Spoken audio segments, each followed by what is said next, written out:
Ferrari entered 2025 with one goal: redemption. With Lewis Hamilton joining Charles Leclerc, expectations skyrocketed. But as the season kicked off, the SF-25 wasn't just underperforming. It was unpredictable. What went wrong? And more importantly, what did Ferrari do to fix it? In this video, we'll break down the key upgrades Ferrari made across the 2025 season, from subtle aero tweaks to a bold suspension overhaul, and how they've reshaped the car's pace and reliability. We'll also look at how Leclerc and Hamilton adapted to these changes, and whether Ferrari can finally deliver at Spa during the Belgian Grand Prix, early season challenges and concept changes. Ferrari's SF-25 was billed as a refined evolution of the SF-24, but it quickly showed signs of deeper problems. The shift to a pull rod front suspension, inspired by Red Bull, and aggressive changes to the side pods and cooling layout were meant to unlock more aerodynamic potential. Instead, they exposed a sensitive setup with a narrow performance window. Porpoising-like issues returned early, especially in Australia and China, where Hamilton was even disqualified for excessive plank wear. To manage, Ferrari had to raise the ride height, sacrificing crucial downforce and pace. Realizing the concept wasn't fully working, Ferrari launched its first updates just a few rounds in. Around the Saudi Grand Prix, a minor aero package was introduced, aiming to fine-tune the car's balance. While not groundbreaking, it marked the beginning of a larger overhaul. They even reused the SF-24's rear wing in Monaco to chase downforce, a clear sign the team was still searching for answers. Aerodynamic overhaul, front wing changes in Spain. In late May, a new FIA directive on flexible front wings forced teams to stiffen their designs. Many saw it as a setback. Ferrari saw an opportunity. At the Spanish Grand Prix, Ferrari introduced an all-new front wing that not only complied with the new stiffness rules, but also featured major aerodynamic changes.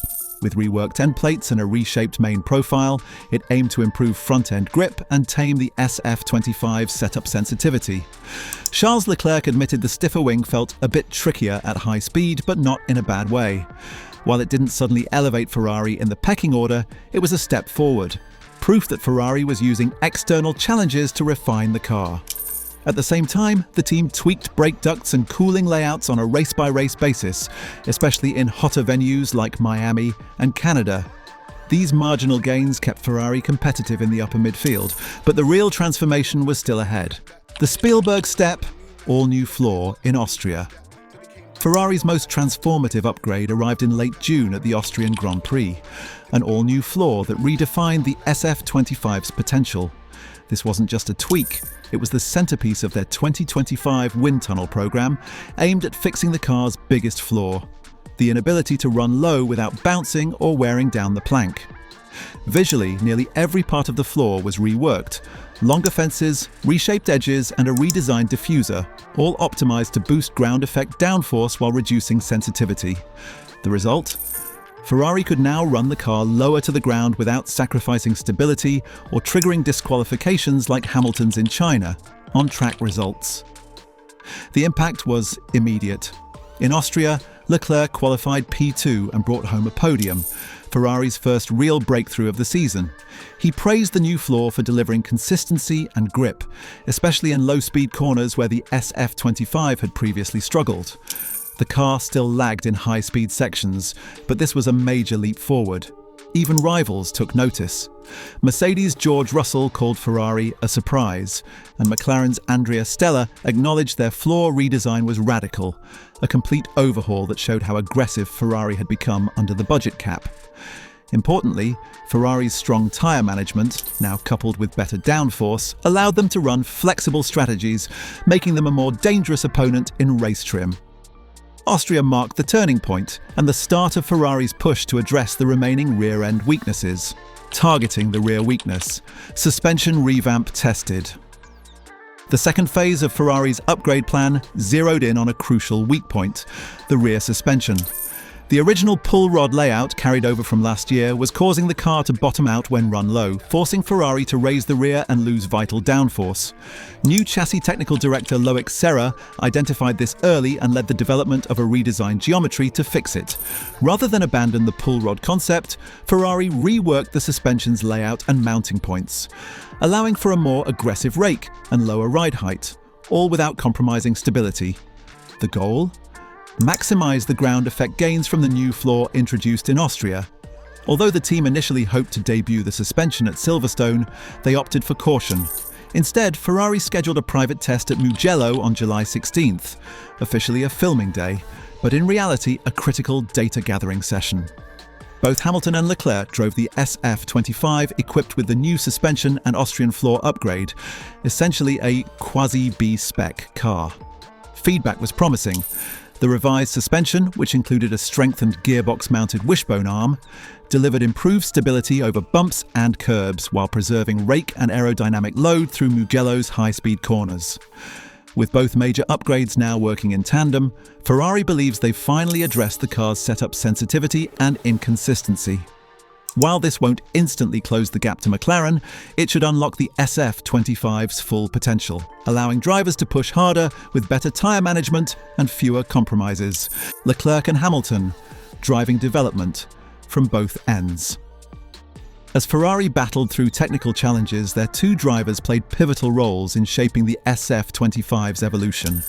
Charles Leclerc, now in his fifth year with the Scuderia, has been the consistent benchmark. He adapted quickly to the SF-25's quirks and was instrumental in steering its development. His podium in Austria, right after the floor upgrade, showed how effectively he could capitalize when the car improved. Leclerc's feedback, especially around high-speed balance and traction, directly influenced the timing and focus of the suspension fix.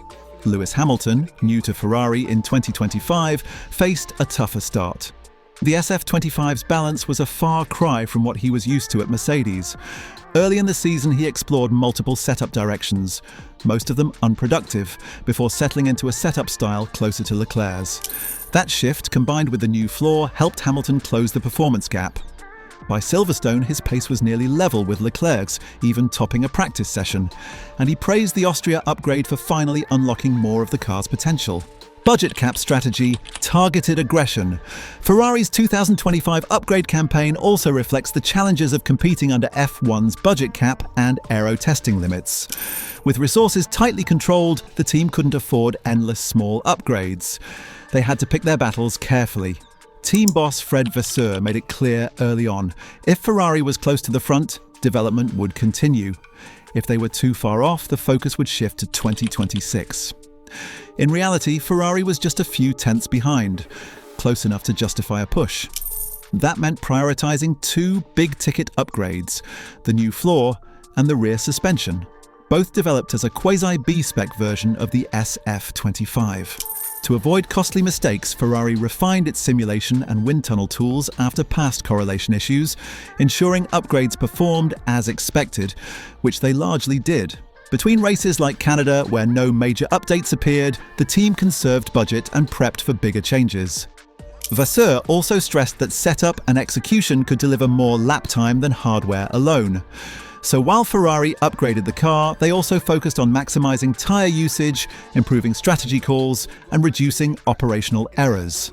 By mid-season, Ferrari shifted its wind tunnel fully to the 2026 project, Project 678.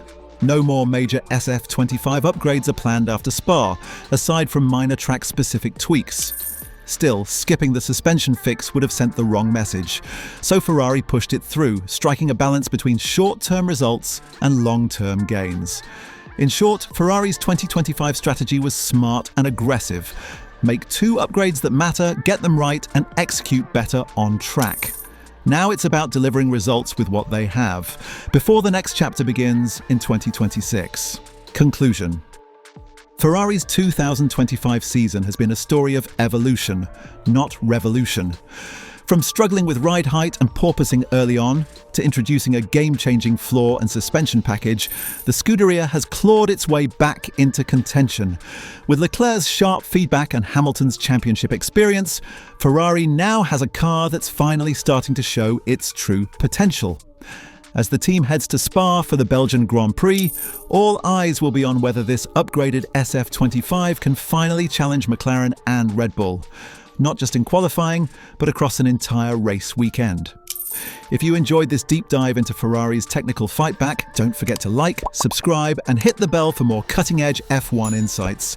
And tell us in the comments, do you think Ferrari has what it takes to win a race this season?